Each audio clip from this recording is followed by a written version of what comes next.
probably no president has fascinated this country and our history as much as John F. Kennedy, JFK. Everyone who lived through it remembers where they were when JFK was assassinated. He's considered the golden boy of American politics. But I didn't know this amazing conspiracy that was happening right before JFK took office. Best-selling thriller writer Brad Meltzer, one of my favorite writers, breaks it all down. He just wrote a book called The JFK Conspiracy. I highly recommend it. And we talk about it right here on the show.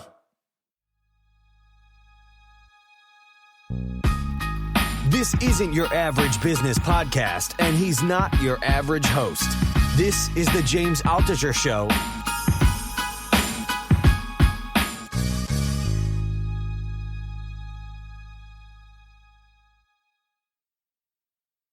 Brad Meltzer, author of The JFK Conspiracy. Brad, welcome back to the podcast. Good to be back, my friend. Best-selling author. I think we last episode with you, we completely broke down as much as we could your writing style and process. I tried to analyze what a Brad Meltzer book was, and you did it again with The JFK Conspiracy, which is sort of a fictionalized version of the first assassination attempt on JFK. And I've read a ton of JFK biographies. I did not know about this incident until I read your book. Yeah, and it's not fictionalized. It's a true story. This is a real story that happened. We all know the story of Lee Harvey Oswald killing JFK. But what very few people know, and I didn't know until we started researching the book, is there was a plot in 1960 to kill JFK. It's true. This really all happened. There's 30 pages of footnotes in the back of this book that JFK at the time in 1960 is coming out of his house. He's just been elected. There's a guy in a car with 7 sticks of dynamite waiting for him. He picks and waits for JFK to go and meets him in Palm Beach, Florida, because he thinks that his JFK security is the weakest there, which he's right about that. And he also knows that every day at just before 10 o'clock, JFK comes out on Sunday mornings to go to church. So at 9:50, right on time, when JFK comes out, all the assassin has to do is hit the gas in his car and hit the little trigger mechanism that he's built. And truly, James, boom, will go the dynamite. And I just ruined chapter 1 of the JFK Conspiracy. That's chapter 1 of it. But when you see what saves his life and why he doesn't die that day, it's the craziest JFK story you've never heard in your life. And we built the JFK Conspiracy. It's just wound up being, we were like, we have to tell this story because no one's ever heard it. And, was it... So the guy was declared afterwards. He was arrested several days afterwards, and he was declared, mentally insane. What? Just out of curiosity, what happened to him? How long did he live? What did he go to? This guy's named Richard Pavlik. He's a former disgruntled postal worker, putting the word postal in postal worker. And what? So 2 things. So one, why do you not know this story, right? How do you not? The reason is, when it happens, it becomes this huge story. It's all over the papers. It's ready to go nationwide. It's on the local papers in Florida. It's about to go nationwide. And the day it's about to hit the press, 2 planes collide over New York City. And everyone on board both planes dies. A horrible air accident. Everyone dies except for one kid. Oh. This one little boy actually is the sole survivor of this double plane crash. And America becomes obsessed with this kid, whether he's going to live or die.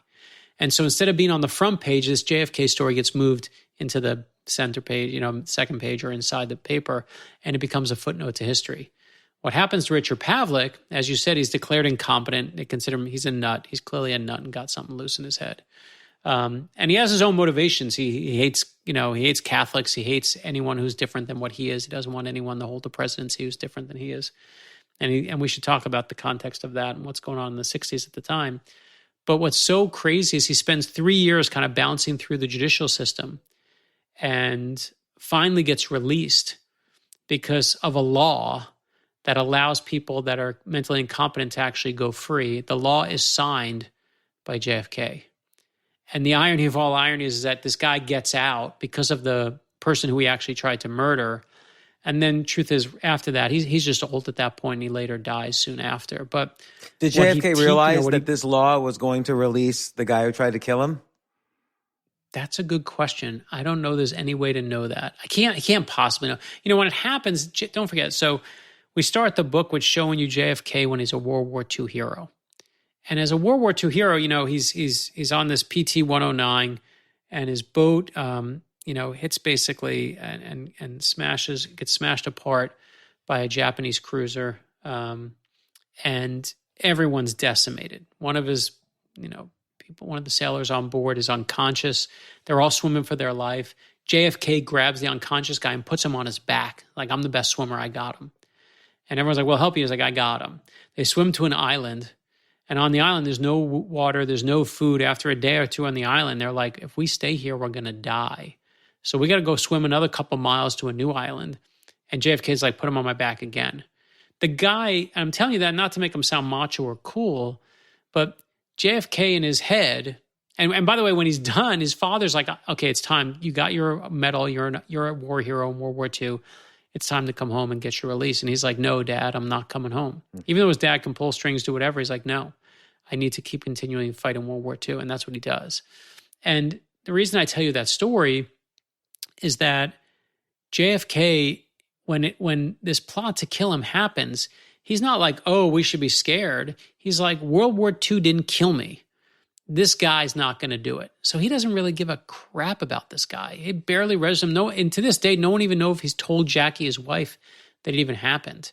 Because he's just like, nothing's going to hurt me. And whether he thinks he's invincible because of World War II, because he's a Kennedy, or because he's just, you know, he has no reason to believe that he could be killed, he doesn't care at all about this guy. He doesn't. I don't think he gives him a second thought. You know, at first when I was reading the World War II story in the book, I was wondering why you included it, and but then it is actually an impressive story. Like, you know, he at the time, his whole life, as you mentioned, he was a sickly child. Like he grew up with Addison's disease. His back was wrecked, and he was taking like all these drugs for it, heavy amounts of cortisone for it.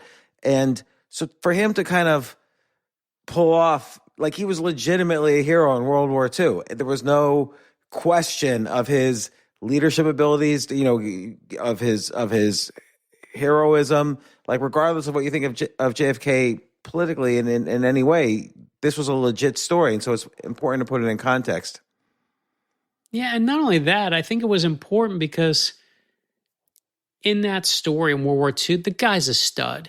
Right? He's swimming for miles with, like, everyone's swimming for their life, and he's the guy who's holding someone on their back. And he's like, I got him. I'll take care of him. Never thinking about anyone, never thinking about himself, but only thinking of others. And so you think, like, this guy deserves to be president. This is who you want to be president. But then we also show you the stories of him cheating on his wife and being reckless with his marriage and being not a great husband at all. And so is JFK, the point of telling you those stories is not to take a crack at him either. It's that, is he this amazing war hero who unleashes a new level of idealism and takes us to the moon and he's amazing? Or is he a reckless, deceitful husband who can't be trusted? Or is he good? Is he bad? Or is he like the rest of us, a little bit of both?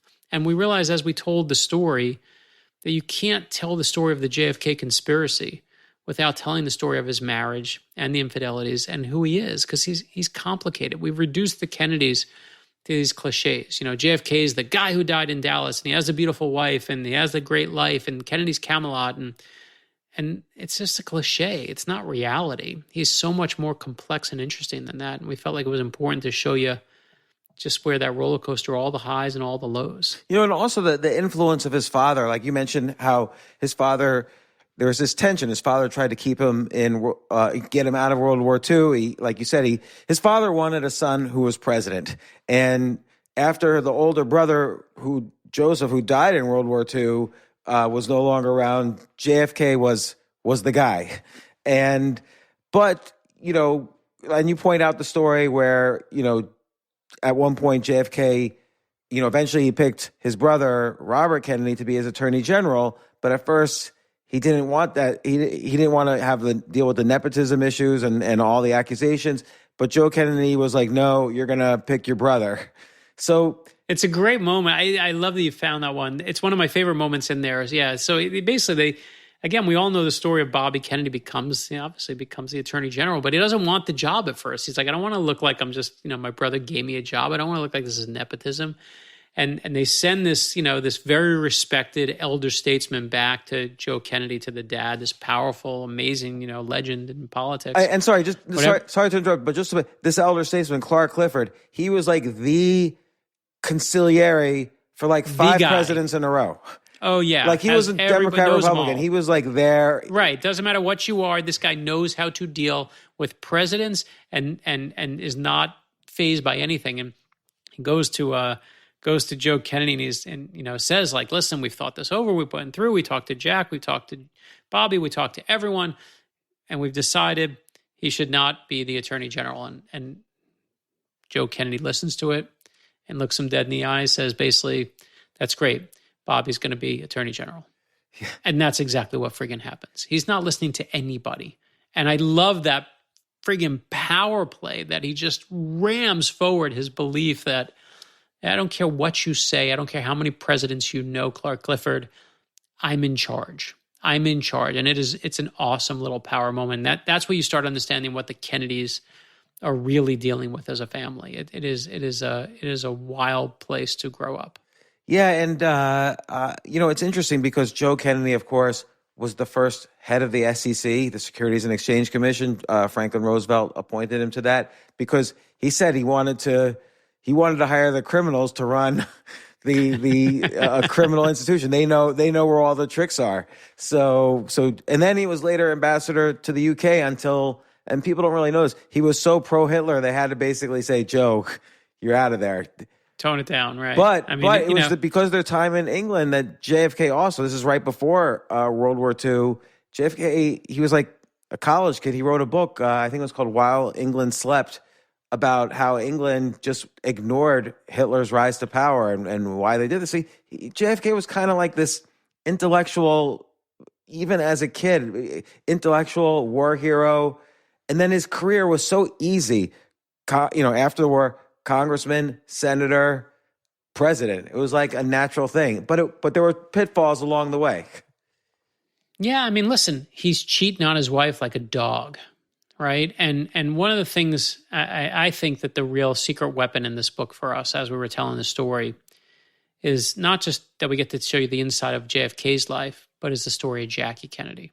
Jackie Kennedy steals the show for me. I mean, she's just so badass and awesome and frail and strong. And she's just again, we've reduced her and him to this, the perfect smile and the perfect hair and the perfect family and the perfect life. And we do him a huge disservice when we just, reduce him to that. And when they get engaged, JFK's, one of his good friends comes up to Jackie at a party and says, listen, Jack, he likes women. He really likes women. Basically saying to her face, he's going to sleep around on you. That's what he does. And he thinks he's doing a favor for JFK, that he should tell her what she's going to face. And, Jackie's kind of hit with this, and you're just like, what? And the pitfalls, he's a terrible adulterer. And at the time, again, we all hold the Kennedys up as this like kind of mythological family. But at the time, right now we have Threads and we have Blue Sky and we have all these other places where you can, Instagram and Facebook and all these places you can put your words out. But back then you had newspapers that had real guardrails on them. And if you went to the paper and said, I'm going to tell the story about how Jack's sleeping around with this woman, which is a family did, a neighbor of theirs did, someone showed up at the family's house and basically said, if you tell this story again, we're going to ruin you. We're going to ruin your family, ruin your business, ruin your life. And guess what happened? It worked. Nobody heard those stories. Everyone in Washington knew them, but no one reported on them. Obviously, you couldn't, good luck keeping those stories down. Now you do your best, but it was amazing to me to try and look at this world that he was in and this marriage that he was in and watching Jackie try to maneuver inside it. It's a pretty humbling moment for when you look at her life. Yeah, because at one point she actually had to work out a deal with Joe Kennedy to stay in the marriage. Like he wanted her obviously to stay. And so just blatantly gave her money to stay.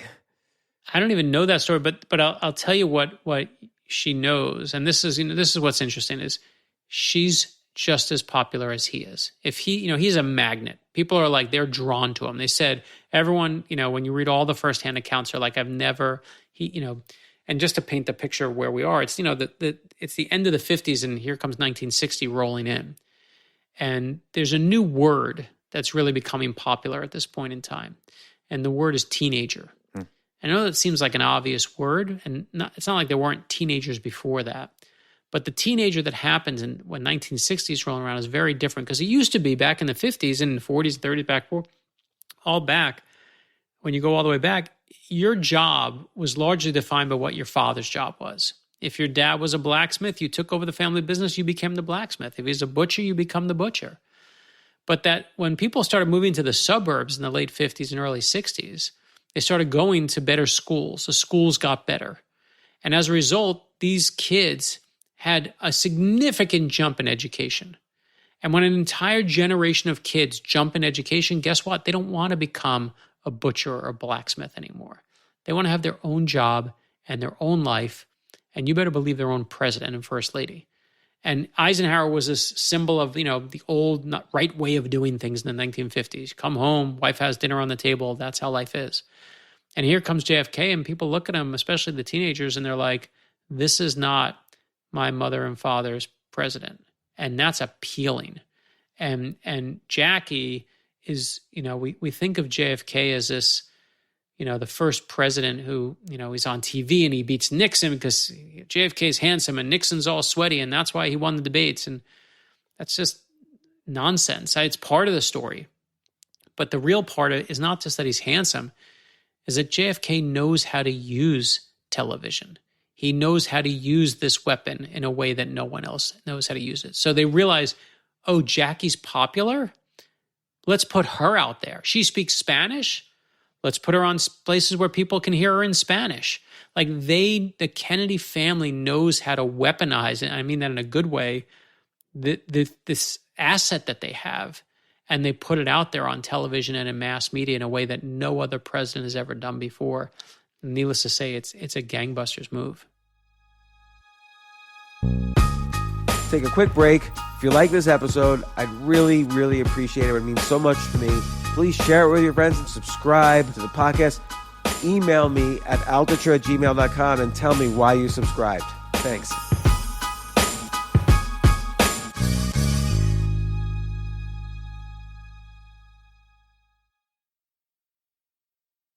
Have you ever watched, and they're on YouTube, have you ever watched the Kennedy-Nixon debates from 1960? Of course. They are amazing compared to today's debates. Like, oh, yeah. People wouldn't watch them for 2 minutes, by the way.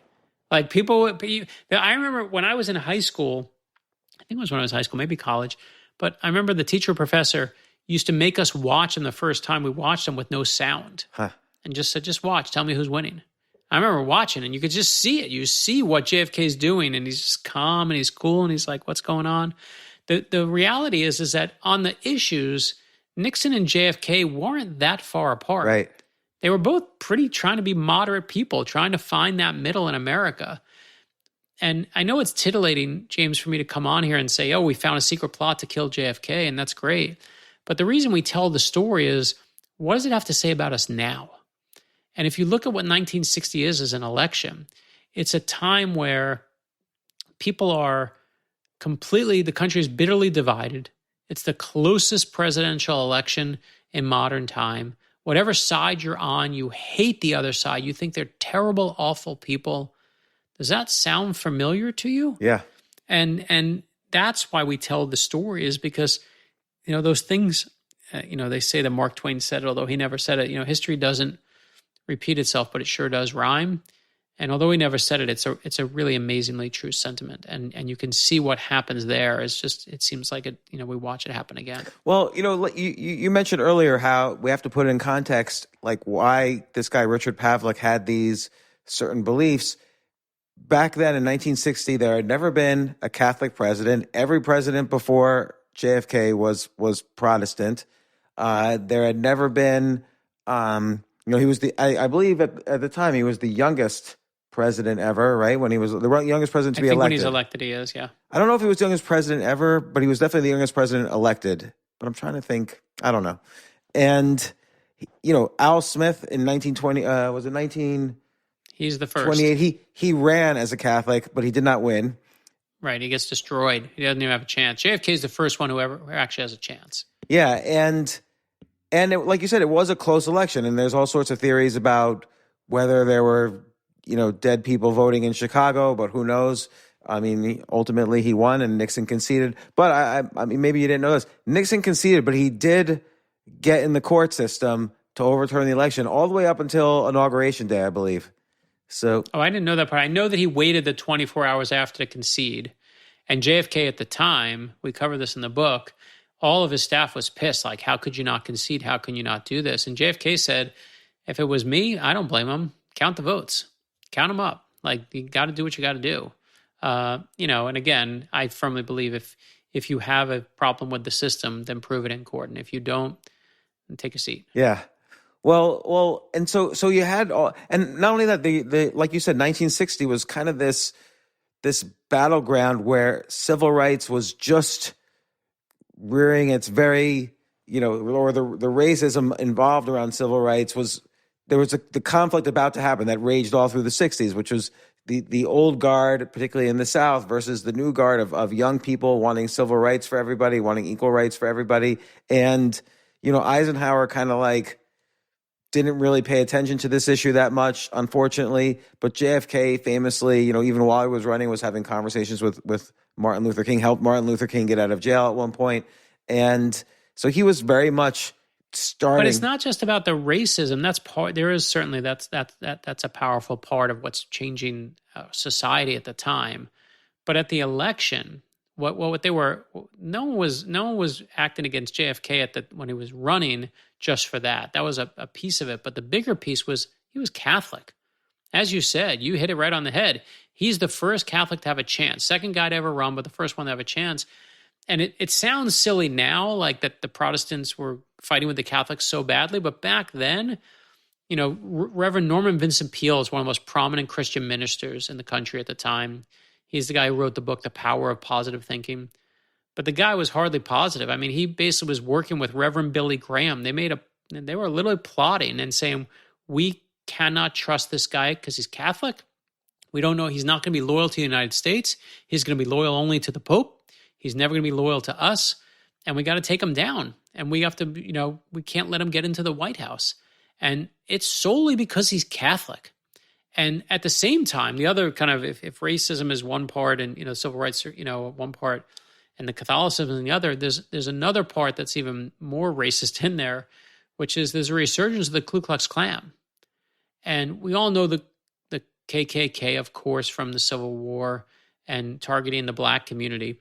But what happens is in the 1920s, there's actually a brand new group that the KKK realizes they can get better dues on and make more money if they just expand the hatred a little. Instead of just hating blacks, they start focusing on new groups to hate, like the Jews and also like immigrants. And make no mistake, that's who they target. And they see JFK as an Irish Catholic immigrant. He's a guy who came in with his Irish buddies and they're, first generation off the boat, and they're the problem in society today. And so you have these kind of, not that they're working together, but they're working in tandem to just drum up all this hatred. And when you drum up all that hatred and all that venom, you can't be surprised when you activate someone. And Richard Pavlik, make no mistake, is activated. He is just like, that's true. JFK is bad. He hates the Kennedys because he's from Massachusetts. He thinks they bought their way into power. And he's like, I got to take this guy out. Right. So the bought their way to power was also important because he hates this sort of privilege or entitlement that he feels JFK had, that, he forced his way into the presidency. So he was, taking matters into his own hands after that. But let me ask you this. What's the conspiracy aspect of it? Because the guy was mentally ill and bought all the dynamite on his own. And where do you think there's the conspiracy aspect? Yeah, and to be fair, listen, it's the fourth book in our series where I did the first conspiracy about the secret plot to kill George Washington, the Lincoln conspiracy about a plot to kill Lincoln, the Nazi conspiracy about a plot to kill Stalin and FDR and Churchill at the height of World War II. And the JFK conspiracy is this is guy conspiring to kill him, right? It's hardly like he's got a big plan with a lot of people, but make no mistake, he's got a secret plan. He knows, he buys 7 sticks of dynamite. Now if you go and buy 7 sticks of dynamite, guess what? Those are reports sent to the U.S. government after Oklahoma City. We were like, we don't allow you to do that anymore. But you see some of the things that Richard Pavlik did, and you can almost see how forward in time, how they lead to where we are today and how we deal with this stuff. Back then, they were like, oh, what are you buying these 2 sticks of dynamite for? Oh, I'm going to blow up some tree stumps, because that's how they used to get rid of tree stumps. They used to blow them up with dynamite. And they're, okay, I guess you need more dynamite. Guess you got a lot of tree stumps. It's a crazy idea that this guy's doing this. And again, I don't want to ruin the end of the book, but when you see why he gets stopped and why he gets caught, I do believe history, we tend to focus on the bold names and the powerful names, but so often history just twists and veers into whole different directions by people you've never heard of. And the guy who saves JFK's life, really, in this, is the guy who's paying attention, is in the background, a name you've never heard before. Even if you Google him, it's hard to find stuff on him. But he just was like, something's wrong here, and I got to do something about it. And I love that this unknown person you've never heard of is the guy who really is responsible for saving JFK's life here. Yeah, and you really do make it riveting, and you build up, showing everything from the war hero to the adultery to the election to those few months right after the election when this is all coming to a boiling point. And it's a real fascinating story. And like you said, history doesn't repeat, but it rhymes. Like, look at this past election. First off, everybody on one side hates everybody on the other side. I've had really smart people on both sides say to me or ask me the question, what kind of idiot would vote for so-and-so? But on both sides, like there's no common ground where they could even understand each other. So it's similar in that respect. And then look, you have this rhetoric of hate, again, on both sides. And look, I don't know, like Trump at least had 2 assassination attempts during the election, and there's certainly been a lot of hatred. I'm going to tell you right now, I hate to say this, there's going to be more. You cannot be like, he's a guy who every day is just drumming up anger, and he loves it. He loves the fight. And if you're going to show the world I'm a big fighter, guess what? Someone's going to punch back, and you're just going to see it. I talked to the Secret Service. I was like, this was years ago, but I was like, tell me about people who killed the president. Tell me what they're like. Tell me what you've researched, what you found. They don't just like go, oh, we'll wait for the next one. They research these guys. And they divide into 2 categories, James. They divide into what they call hunters and howlers. And howlers, they make a lot of noise. They're the ones who say, like, I'm going to kill that guy. I hate that guy. I'm coming for him. I'm coming for his family. They make a lot of noise, big mouths, but they rarely take action. They rarely pull the trigger. But a hunter is very different. A hunter is the one who never tells you they're coming. They never say a word. They keep quiet to the last moment. And those are the ones who do pull the trigger. And if you look through history, from all 4 men who have successfully killed U.S. presidents, if you look at the 4 of them, from Abraham Lincoln to JFK, every single one of them was a hunter. And Richard Pavlik tries to be a hunter. He thinks he's a hunter, but at some moments, and again, I won't spoil anything, but you'll see in the book, opens his big fat mouth. And it's obviously the whole thing, there's a great twist there when it happens and how he gets tracked down. But you can't be surprised. We've already had 2 attempts on the guy, and that's before he's even gotten to the White House. That's the sad part is I fear that it's a terrible time. Our discourse is so distraught and so filled with so much venom and hate. If you can't calm it down, you're only going to see more of it. And what's disturbing to me is that, again, on both sides, you see this rhetoric escalate, like both candidates saying the other one belongs in jail, both candidates comparing the other candidate to Hitler. As far as I'm concerned, neither candidate was even remotely close to Adolf Hitler. Like, it's ridiculous. And, look, Trump's grandchildren are Orthodox Jews. Kamala's husband is, I believe he's Jewish. Nobody's a Hitler. And yet that rhetoric escalated so much that people really believe these things and take it to heart. And of course, there's the science fiction question, hey, if you could go back in time to when Hitler was a baby, what would you do to him? Like, people are legitimately asking these questions now about these, the president of the United States and the vice president of the United States. And it's crazy.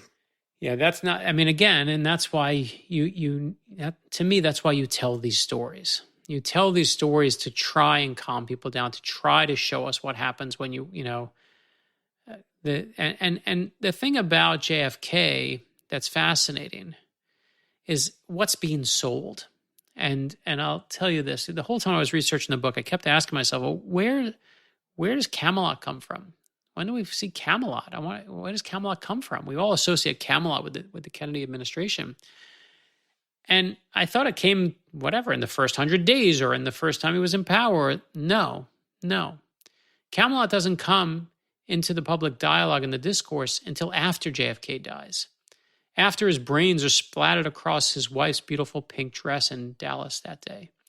And what happens is, when JFK dies, we tell the story in the JFK Conspiracy, we tell you the story about the secret plot to kill him. We end the book with his real assassination. We show you we show you firsthand from the First Lady's point of view. And it's a view that's just incredible. And huge thank you to Clint Hill, her Secret Service agent, and Lisa McCubbin, who helped let us use so much of, what he saw that day. And after he dies, when JFK is dead, everyone, of course, wants an interview with Jackie. She's not granted any interviews. And she says, Life magazine says, we're doing a special issue on the death of JFK. Please, can we have an interview? She says, I'll give you one interview exclusively to Life magazine. The reporter comes to her house, and late at night, it's like 8 o'clock at night, he's there until after midnight working with her. And she's reproving what he's writing down. And she tells him the story that when his back was hurting him in the White House and he was in real pain, the one thing that would calm him down is she would put on the record player this record he loved about this place called Camelot, play the music from Camelot for him from the play. And Jackie Kennedy, at the start of her career, was a reporter. She used to be a beat reporter who used to ask questions on the street. So she starts and used to be a member of the press. She's hounded by the press. She's chased by the press. She's vilified by the press. She's held up by the press. But make no mistake, James, she is a master of the press. She is the one who inserts that word Camelot into the lexicon and makes sure she's the one who's writing his legacy before anyone else can write it. And that's why we use the word Camelot today. And it's, Jackie steals the book to me because when you see what she's going through, what her marriage is like, when you see this, you can't help but stop and say, I think JFK and Jackie were the first celebrity presidents, true celebrities. I'm not talking the way that everyone used to come out on a train stop and wave from Lincoln to anyone else, but the celebrity of the suburbs where you're like, I want to be him and I want that life and that's available to me. And that's, in a sick way, that version of the American dream, celebrity. And maybe Ronald Reagan, for some people, thought it was. For some of the people, it was Barack Obama. For some people, it's Donald Trump. But no one, they're all pale comparisons to what JFK and Jackie were selling.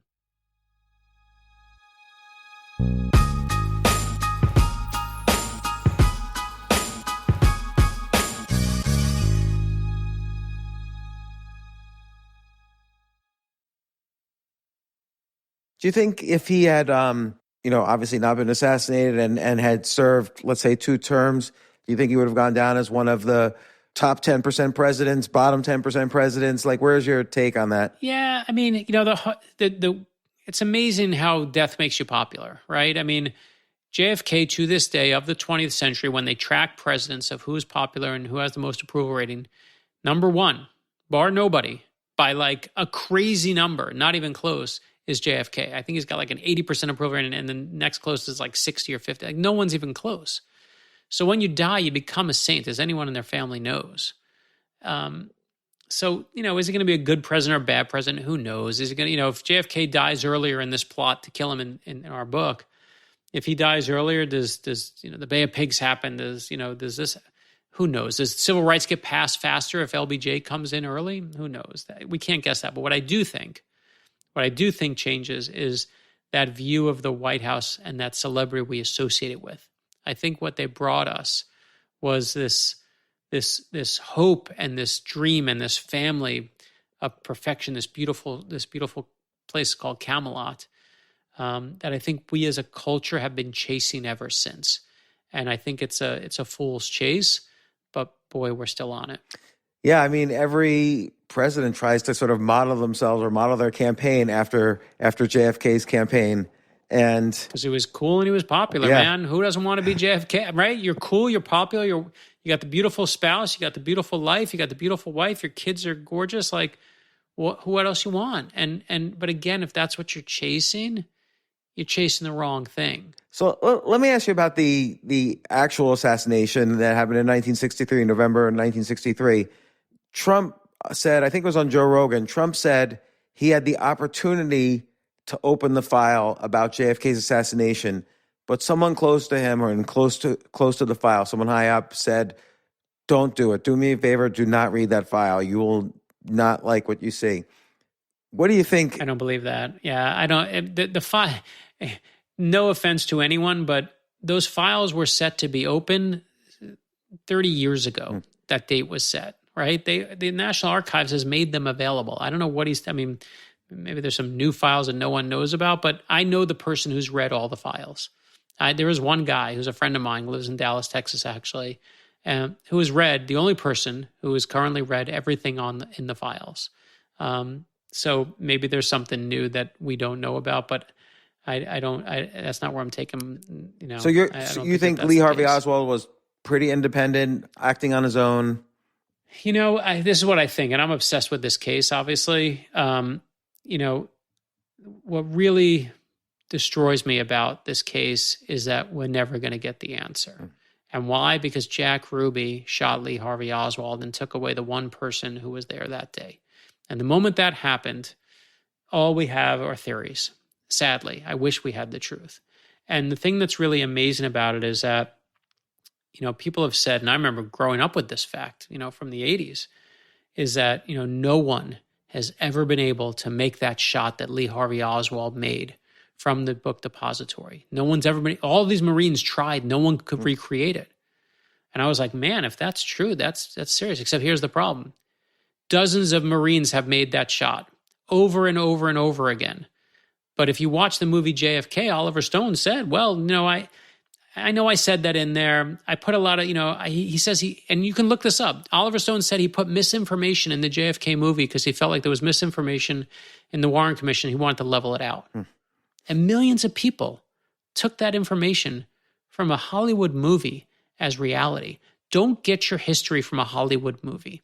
And if you look, that shot's been made over and over again. Now, do we know what else happened or what else been out there? I mean, we're never going to know because we don't have Lee Harvey Oswald, but do not believe the nonsense.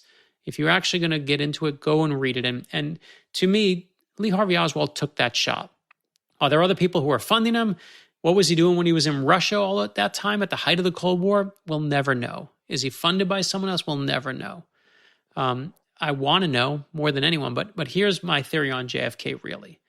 If you want to know who killed JFK, if you look in the 60s, we said that who was behind Lee Harvey Oswald? Well, it was the height of the Cold War. It had to be the Russians. It had to be the Cubans, our great enemies at the time.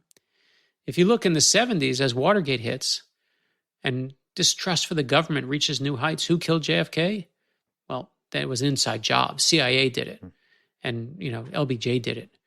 And if you look in the 80s as the Godfather movies peak, who killed JFK? It was the mob. The mob did him in. If you want to know who killed JFK, it's decade by decade, whoever America was most afraid of at that moment in time. Yeah, that's interesting. I never heard a perspective like that. That's my take on JFK. So it's become a mirror for our fears. And sadly, we're never going to really get the answer.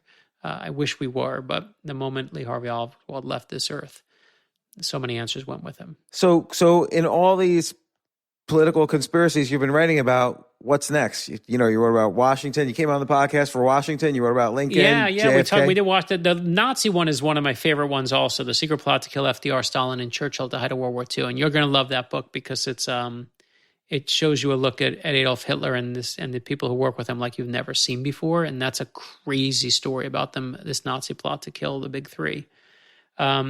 And we're working on the new one now. I can't talk about it yet, but right now we have the next books that come out. We do I Am Sally Ride is the next in our kids book series.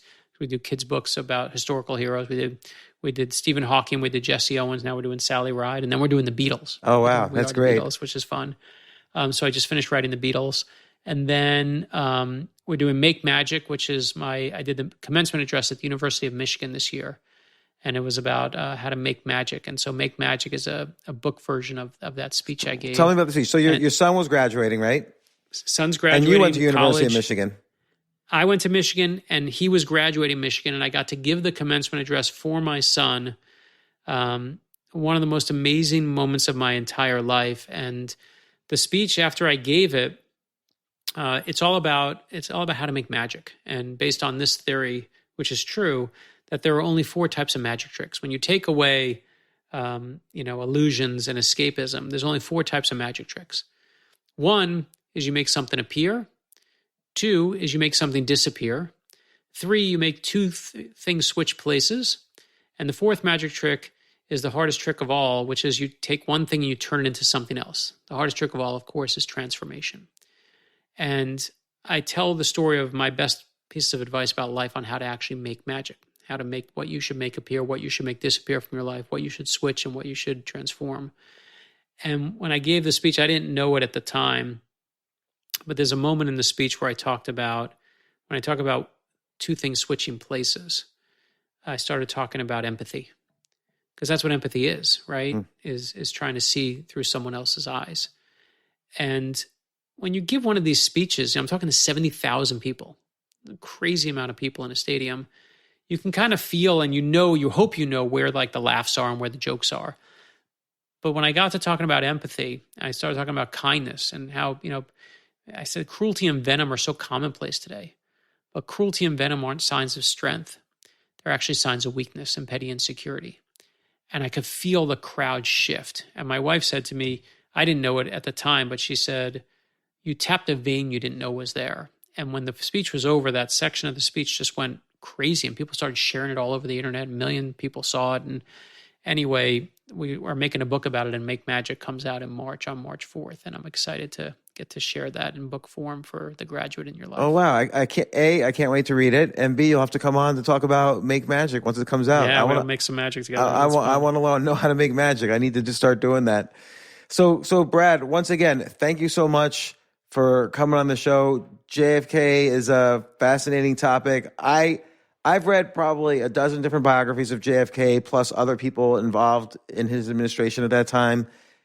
I had never heard this Richard Pavlik story, and I'm surprised. Like, I legitimately... someone told me it's the only modern book written on it, solely on it, so I'm proud of that. Yeah, why don't... I've read books by all his friends, like, nobody mentions this. Yeah, because no one's as crazy as me and Josh Mentz who want to dive into these stories, but the stories are awesome because they illuminate us. They don't tell the story just of JFK; they show the story of us as Americans. And I hope history does not rhyme in this case. I think we need a little bit of stability in this country right now. Amen. After all the volatility. Amen. No, listen, that's what the JFK Conspiracy book is about: is trying to get people to realize the consequences. Well, thanks again, Brad. Really appreciate it. And once again, you're always welcome on the show. Thank you, my friend. Good to see you.